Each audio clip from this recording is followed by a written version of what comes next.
სახელითა მამისათა და ძისათა და სულისა წმინდისათა ჩვენთან არის ღმერთი.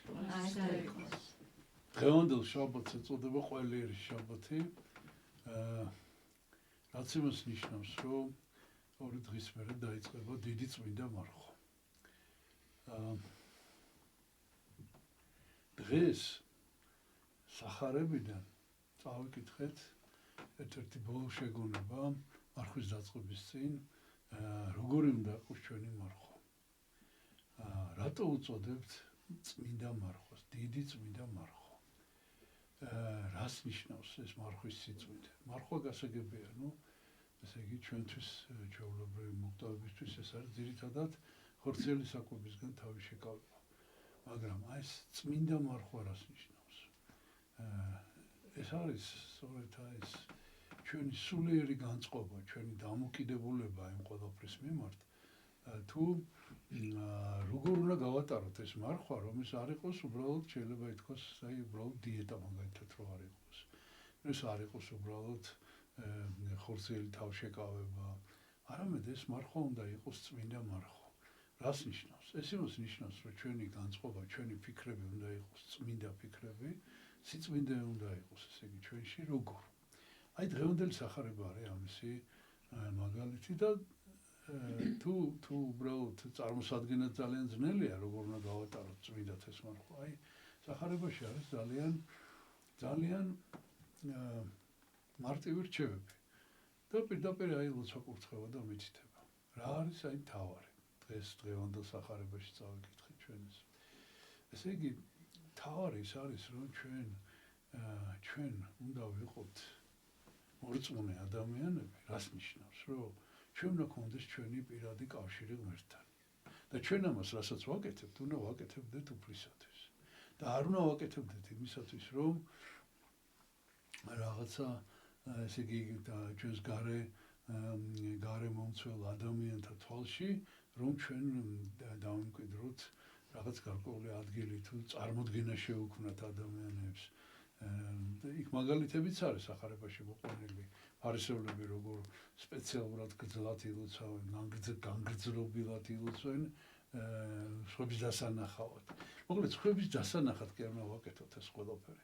ეს ყველაფერი უნდა ვაკეთოთ აი ჩვენი პირადი ანგარიში უნდა გქონდეს ღმერთთან და ჩვენ ღვთისათვის უნდა ვაკეთებდეთ ამ მარხვას, რაც ჩვენი საქმეა მხოლოდ და ღმერთის როგორ მარხულობ, ლოცვებით რომელსაც წავიკითხავთ, ჩვენი საქციელით კი არა და ესეთი საოცარი რამ წერია, რომ ის კი არა რომ სხვა არ უნდა იცოდეს ჩვენი სათნოებების შესახებ. ჩვენმა მარცხენამ არ უნდა იცოდეს ჩვენი მარჯვენა რას აკეთებს. როგორ უნდა გააკეთოს ადამიანმა მარჯვენა ხელით საქმე ისე რომ მარცხენა ხელმა ეს არ იცოდეს. აქ იგულისხმება ესე კეთილი საქმეები, რომელიც ჩვენ ვაკეთოთ და მარცხენა იგულისხმება ჩვენი პირადი ამპარტავნება. ანუ ჩვენ ამპარტავნებას ნუ შევატყობინებთ აი ჩვენი კეთილი საქმეების შესახებ, ჩვენ უნდა ვიცხოვროთ ესე ქრისტიანულად და გვახსოვდეს აი კიდევ ერთი ძალიან მარტივი შეგონება, რომ რისთვისაც, რასიკეთისთვისაც ეს მარხვა თუ ლოცვა თუ სხვა კეთილი საქმეები, რისთვისაც ჩვენ აქ ამ ქვეყანაზე მივიღებთ ანაზღაურებას ადამიანებისგან. აი ამისთვის მე ღმერთი აღარ დაგვეჯილდოებს. ამიტომ ჩვენ პირიქით უნდა ვეცადოთ, რომ უნდა ესე იგი დაფარულად გავაკეთოთ ეს. არავინ არ უნდა იცოდეს. თუ გვინდა რომ ჩვენ მივიღოთ ნამდვილი ჭეშმარიტი სასყიდელი ღვთისაგან. აი ეს არის და ეს ძალიან მარტივია. სათქმელად რა თქმა უნდა, გასაკეთებლად ძნელია. ანუ ნახეთ, როგორ შეიძლება რომ არავინ არ იცოდეს ახლა ჩვენ როგორ მარხულობთ და როგორ ლოცავთ. აქ არის თავარი ერთი რამ ძალიან მნიშვნელოვანი, რომ ეს მარხვა არის განმარტოვების პერიოდი. აი ეს არის გონი ყველაზე მნიშვნელოვანი. ჩვენ მაქსიმალურად ყველაზე მეტად რასაც უნდა მოვერიდოთ ამ მარხვაში, ეს არის ერთმანეთთან ურთიერთობა. ცოტა ხნით, როგორც დიდი წმინდა მამები აკეთებდნენ, ცოტა ხნით დავიმშვიდობოთ ერთმანეთს. დავიმშვიდობოთ ერთმანეთს, რა თქმა უნდა, არა პირდაპირ გაგებით, ჩვენ ისე მოგვიწევს ხოლმე ერთმანეთთან შეხვედრა, ისე მოგვიწევს რაღაც საკითხებზე საუბარი, საქმეები, რა ვიცი ურთიერთობა, მაგრამ ამ მარხვაში მაქსიმალურად ყველას თუ გვეცოდინება ეს და ყველა თუ გადავწყვიტავთ, მაშინ ეს უკვე ადვილი განსახორციელებელი იქნება. ჩვენ ამ მარხვაში განმარტოვდეთ. რაც შეიძლება, რამდენადაც შეიძლება და რა არის განმარტოება?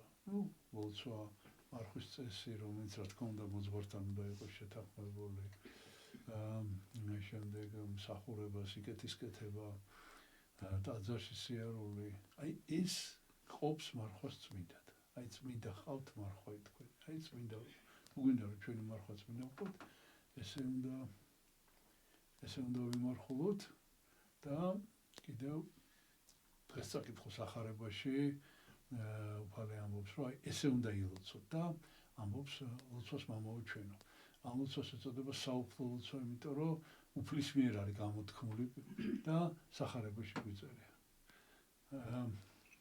ალბათ ძნელი წარმოსადგენია ქრისტიანი, რომელმაც ეს ლოცვა ზეპირად არ იცის. და თუ ესეთი ქრისტიანი არსებობს, სასწრაფოდ უნდა გამოვასწოროთ ეს ამბავი. აუცილებლად ყველა ქრისტიანმა მამაო ჩვენო უნდა იცოდეს ზეპირად, კი მარტო კი არ უნდა იცოდეს. ანუ ხშირად უნდა იმეორებდეს დღეში რამდენჯერმე. ეს არის ჩვენი მთავარი ლოცვა ქრისტიანების. და ამიტომ ხშირად ერთად უნდა წარმოვთქვათ ხოლმე ერთად ცალ-ცალკე ეს ლოცვა. ერთმა დაგლოცოთ ჩვენთან არს ღმერთი.